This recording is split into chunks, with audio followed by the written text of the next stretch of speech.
Kenya's former prime minister and veteran opposition leader Raila Odinga has passed away at the age of 80, marking the end of an era in Kenyan politics and the close of a chapter that defined much of the nation's modern political history. His death was confirmed on Wednesday morning by Devamatha Hospital in Kerala, India, where he had been receiving medical attention. According to hospital officials, Odinga suffered a cardiac arrest during his morning walk, a routine he had maintained for years as part of his commitment to personal discipline and well-being.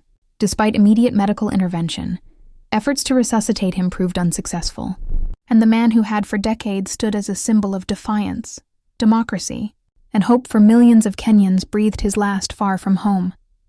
News of his death rippled through Kenya and across the African continent with profound shock and sadness. Raila Odinga was not just a politician. He was an institution, a living chronicle of Kenya's turbulent journey from single-party rule to multi-party democracy. For more than 40 years, his name had been synonymous with resilience, reform, and rebellion against political injustice. The announcement sent waves of grief throughout the nation as thousands of Kenyans gathered in public squares, streets, and outside his Nairobi residence, waving flags and holding portraits of the man they affectionately called Baba, meaning father. The air was thick with emotion as chants of "Baba, Baba" echoed across the capital, symbolizing the nation's collective mourning for the leader who had fought relentlessly for their rights. In a somber live address to the nation, President William Ruto declared 7 days of national mourning. His voice, heavy with emotion, reflected the weight of the moment. Raila Odinga was a once-in-a-generation leader, a man whose ideals rose above politics and whose legacy will continue to shape Kenya's destiny, Ruto said.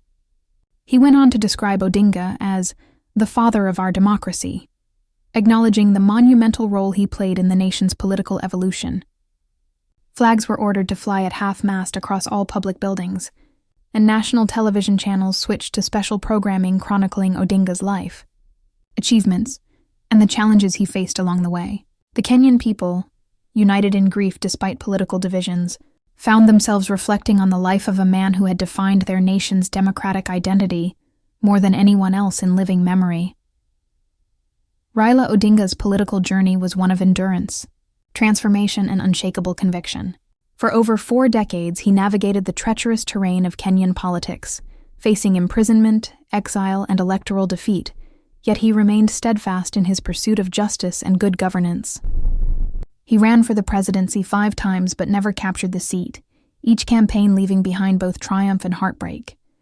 His first major presidential run came during the fateful 2007 elections, one of the most disputed in Kenya's history. The results, which declared his rival Mwai Kibaki the winner, sparked widespread violence that tore through communities and left nearly 1,000 people dead. To many Kenyans, that election symbolized not just political betrayal, but also the deep-rooted divisions that still haunted the country decades after independence.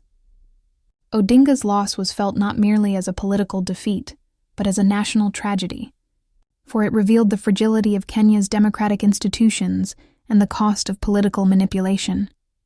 Yet even in the darkest moments, Odinga's spirit never wavered. He called for peace when his supporters demanded vengeance. He preached unity when the country seemed irreparably fractured. In 2008, under international mediation led by former UN Secretary-General Kofi Annan, a power-sharing agreement was reached, making Odinga the Prime Minister of Kenya. It was a historic moment, signaling not only a truce between rivals, but also a turning point in Kenya's political trajectory. As Prime Minister, Odinga championed reforms that sought to heal the wounds left by violence and to lay the groundwork for a more equitable society. His focus on constitutional change would culminate 2 years later in the passage of Kenya's 2010 constitution, a landmark document that redefined governance in the country, devolving power, enhancing civil liberties, and strengthening checks and balances. It was one of the proudest moments of his political life, a triumph that affirmed his belief that lasting change could come only through dialogue and reform, rather than confrontation alone. Despite these monumental achievements, Odinga's journey was also marked by profound personal sacrifice. Born in 1945 in Bondo, Siaya County, Western Kenya, he was the son of Jaramogi Oginga Odinga, Kenya's first vice president and a fierce advocate for independence. Politics was in his blood, and from a young age, Raila absorbed the ideals of freedom and social justice that his father espoused. The elder Odinga's defiance of authority, first against British colonial rule and later against post-independence authoritarianism, would shape Raila's worldview profoundly. He learned that power was never freely given but had to be demanded, fought for, and defended at great personal cost. Those lessons would become the compass guiding his entire political life. Raila's early years were marked by both privilege and struggle. After completing his education at Miranda High School, he pursued engineering studies in East Germany during the Cold War era. Living behind the Iron Curtain exposed him to socialist ideals and the notion of people's power, themes that would later echo through his political rhetoric. Upon his return to Kenya in the early 1970s, he began teaching engineering at the University of Nairobi before venturing into business and, eventually, politics.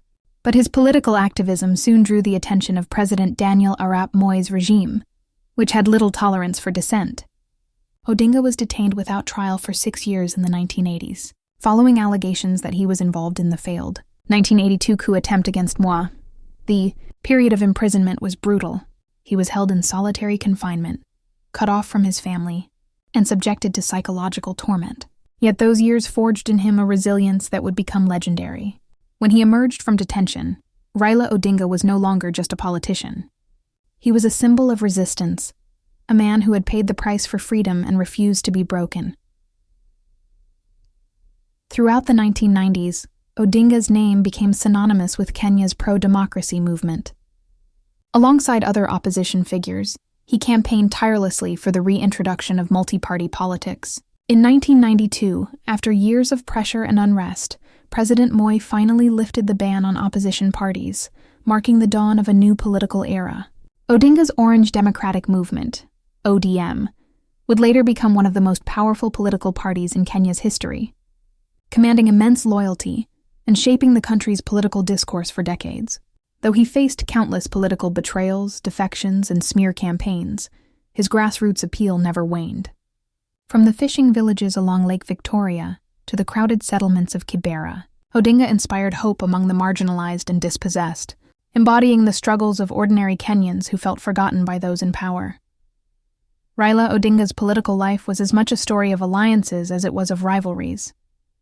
Over the years, he collaborated with, and clashed against, some of the most prominent figures in Kenyan politics, including Mwai Kibaki, Uhuru Kenyatta, and William Ruto. Yet even his fiercest adversaries acknowledged his political acumen, charisma, and strategic brilliance. He was a master orator, capable of electrifying a crowd of thousands with his words, and equally adept at negotiating behind closed doors to broker delicate political deals. His ability to read the public mood and channel it into political action was unmatched. Time and again, when others wrote him off, he found a way to re-emerge stronger than before, defying the odds with an almost mystical resilience that became the stuff of legend.